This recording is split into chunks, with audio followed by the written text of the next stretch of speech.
Baik, kali ini kita akan bahas soal penarikan kesimpulan dan logika. Soal yang pertama, semua jenis burung dapat terbang. Burung unta tidak dapat terbang. Kalau begitu kesimpulannya apa? Burung unta bukan jenis burung, ya kan? Yang A.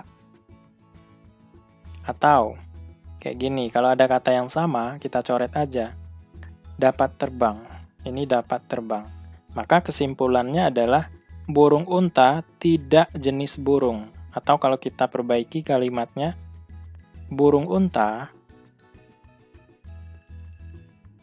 bukan jenis burung. Atau bukan termasuk jenis burung gitu ya. Sehingga jawaban yang tepat yang A. Lanjut, ada petani yang rajin ke sawah. Kebanyakan petani memiliki sawah sendiri. Nah, di sini ada kata kebanyakan, itu artinya tidak semua petani memiliki sawah sendiri. Berarti, kebanyakan di sini boleh kita ganti dengan kata ada. Ya, ada petani memiliki sawah sendiri. Premis pertama, ada petani yang rajin ke sawah. Berarti, kalau kita gabungkan, ada petani yang rajin ke sawah dan memiliki sawah sendiri. Nah, itu kesimpulannya. Maka kita pilih yang B. Coba lihat yang A, petani memiliki sawah sendiri harus rajin ke sawah. Nah, ini kan tidak dijelaskan di premisnya. Sehingga ini bukan kesimpulan yang tepat. Yang C, petani yang rajin ke sawah adalah yang memiliki sawah sendiri. Ya, belum tentu juga gitu ya. Yang D, petani yang memiliki sawah sendiri tidak rajin ke sawah. Ini kan nggak dijelasin di premis. Yang E, petani tidak memiliki sawah. Ada yang memiliki sawah, ya kan? 33. Semua orang Jawa tinggal di Pulau Jawa. Semua orang yang tinggal di Pulau Jawa berbahasa Jawa. Tidak semua orang Jawa Timur bekerja di Pulau Sumatera. Imus, orang Jawa Timur. Kesimpulannya apa? Yang A, Imus bekerja di Pulau Sumatera. A, belum tentu. B, Imus tinggal di Sumatera. Belum tentu juga. Yang C, Imus berbahasa Jawa. Nah, ini pasti ya kan? Imus orang Jawa Timur. Ya kan? Semua orang Jawa tinggal di Pulau Jawa. Berarti Imus ini tinggal di Pulau Jawa, gitu kan? Nah, semua yang tinggal di Pulau Jawa berbahasa Jawa. Berarti Imus ini berbahasa Jawa, kan gitu. Coba lihat yang D. Imus bukan orang Jawa, salah. Di sini disebutkan Imus orang Jawa Timur. Yang E, Imus orang Sumatera, bukan. Ya, sehingga kesimpulan yang tepat adalah yang C. 34. Sebagian besi berkarat. Semua yang berkarat tidak tahan panas. Jadi di sini ada kata sebagian dan semua. Nanti kesimpulannya menggunakan kata sebagian, ya. Nah, ini kita coret. Kemudian, langkah kedua, kalau ada kalimat atau kata yang sama, kita coret aja. Berkarat, berkarat. Ya. Maka yang menggunakan kata semua tadi itu salah. Ya, kemudian masih menggunakan kata berkarat, yang E juga salah kalau gitu, yang D juga. Tinggal kita pilih yang B atau C. Coba kita ambil kesimpulan, sebagian besi tidak tahan panas. Jawabannya yang mana? Yang B. Ya, coba lihat yang C, hanya besi yang tidak tahan panas. Belum tentu, karena sebagian besi itu berkarat, dan sebagiannya tidak berkarat. Nah, di sini semua yang berkarat tidak tahan panas. Berarti ada sebagian besi yang tidak berkarat, mungkin tahan panas. Sehingga kalau kita ambil yang C, itu salah. Kurang tepat. 35, Koko lebih tinggi daripada Doni. Jadi kita buat garis kayak gini ya, di sini tinggi. namanya yang di atas itu lebih tinggi daripada yang di bawah. Jadi Koko lebih tinggi daripada Doni. Nah, di sini Doni. Kemudian, Doni lebih tinggi daripada Dani. Berarti Daninya nomor 3. Kesimpulannya apa? Doni tidak tinggi. Ini kurang tepat. Ya kan? Bisa jadi dia tinggi daripada Dani, kan gitu. Yang B, Koko paling rendah di antara mereka. Koko paling tinggi di antara mereka. Salah. Doni tidak lebih tinggi daripada Koko. Betul, ya kan? Tapi di sini ada kata dan Dani. Itu artinya Doni tidak lebih tinggi daripada Koko dan tidak lebih tinggi daripada Dani. Padahal di sini Doninya lebih tinggi daripada Dani, sehingga yang C salah. Yang D, Koko lebih tinggi daripada Dani. Nah, ini betul. Ya kan? Koko dulu, kemudian Doni, baru Dani. Gitu. Yang E, Koko tidak tinggi. Ini kurang tepat. Sehingga jawaban yang paling tepat yang D. 36. Sebagian siswa memakai kaos. Semua siswa memakai sepatu. Ada kata sebagian dan semua. Semuanya kita coret. Ya. Sehingga kesimpulannya apa? Sebagian siswa memakai kaos dan memakai sepatu. Jawabannya yang A. 37. Eva lebih pintar daripada Evi. Jadi kita buat garis kayak gini.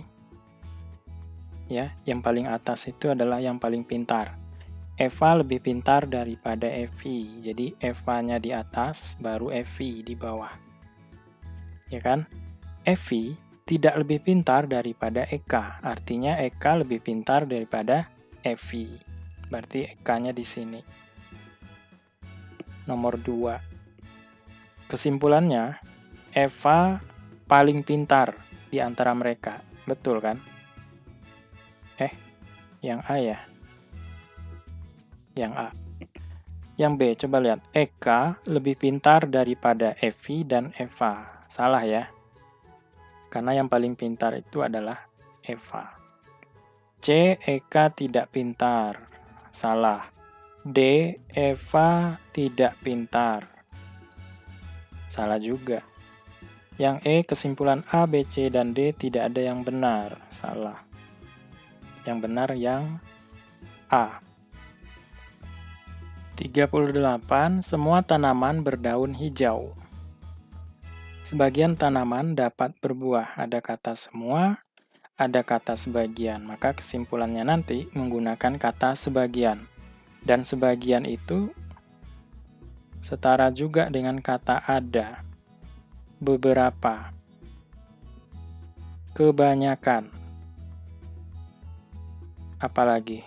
Sementara. Nah, gitu.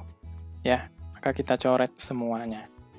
Berarti kesimpulannya adalah sebagian tanaman dapat berbuah dan berdaun hijau. Jadi kesimpulan yang tepat adalah yang B. Kata sebagian juga boleh kita ganti dengan kata ada. Ada tanaman yang dapat berbuah dan berdaun hijau. Gitu. Kalau kita lihat jawaban yang A, tanaman berdaun hijau dapat berbuah. Sebagian, ya kan? Yang C, semua tanaman dapat berbuah. Belum tentu, sebagian tanaman yang dapat berbuah. Yang D, semua tanaman tidak berdaun hijau dapat berbuah. Nah, di sini dikatakan semua tanaman berdaun hijau. Ya kan? Maka jawaban yang D ini salah. Yang E juga ya. Karena kita dapat menyimpulkan dari premis 1 dan premis 2. Kita lanjutkan. Teks di bawah ini untuk menjawab soal nomor 39 sampai 40. Pada suatu perguruan tinggi, setiap mahasiswa diharuskan untuk menjadwalkan 8 mata kuliah, yaitu F, G, H, J, K, L, M, dan N. Seluruh mahasiswa mengambil satu mata kuliah secara berurutan setiap semesternya. dan tidak ada mata kuliah yang diulang. Jadwal dari ke-8 mata kuliah tersebut dibatasi oleh hal-hal berikut. Jadi kalau kita buat 8 semester, 1, 2, 3, sampai 8, N selalu diambil di semester pertama, berarti di sini N. Kemudian, F selalu diambil segera setelah mata kuliah G diambil. Jadi, kalau sudah ambil G, langsung ambil F di semester berikutnya, gitu ya. Kemudian, H harus diambil sebelum mata kuliah F. Berarti bisa jadi H-nya di sini. Nah, kemudian di sini F, ya kan? Kita nggak tahu berapa semester pemisahnya. Pokoknya H-nya harus duluan daripada F. Kemudian J dan M harus dipisahkan oleh 2 semester yang berurutan. Jadi kalau mau ambil J, nanti kalau mau ambil M ya dipisahkan oleh 2 semester yang berbeda, yang berurutan.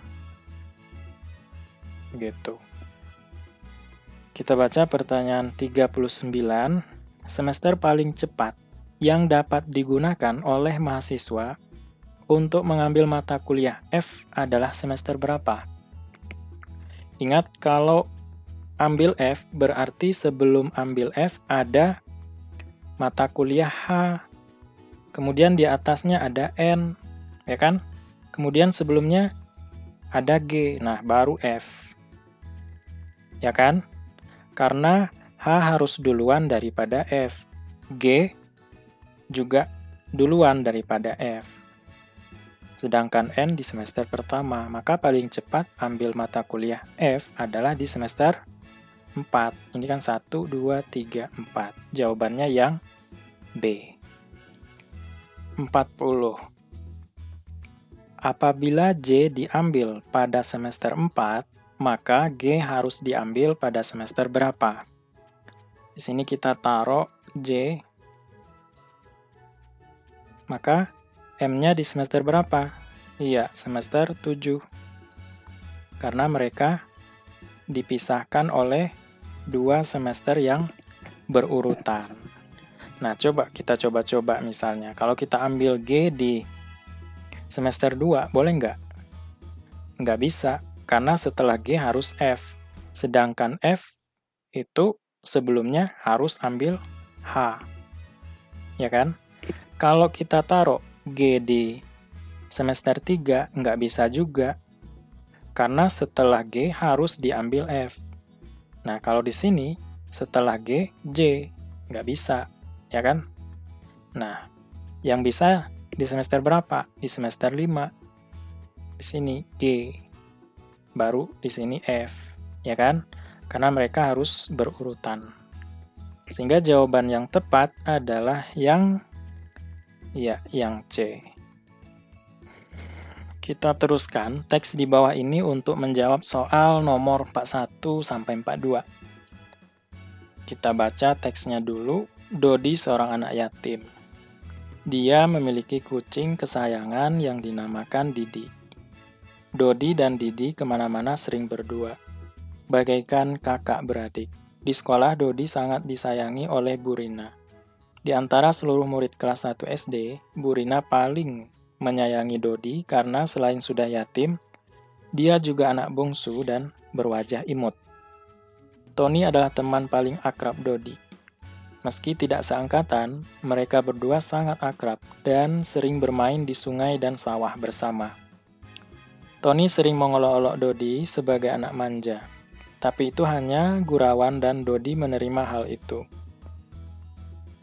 Sebab jalan dari rumah Dodi menuju ke sekolah cukup jauh sehingga terkadang dia meminta tolong dibonceng sepeda motor Pak Sobarin, tetangganya yang tempat kerjanya searah dengan arah sekolah Dodi.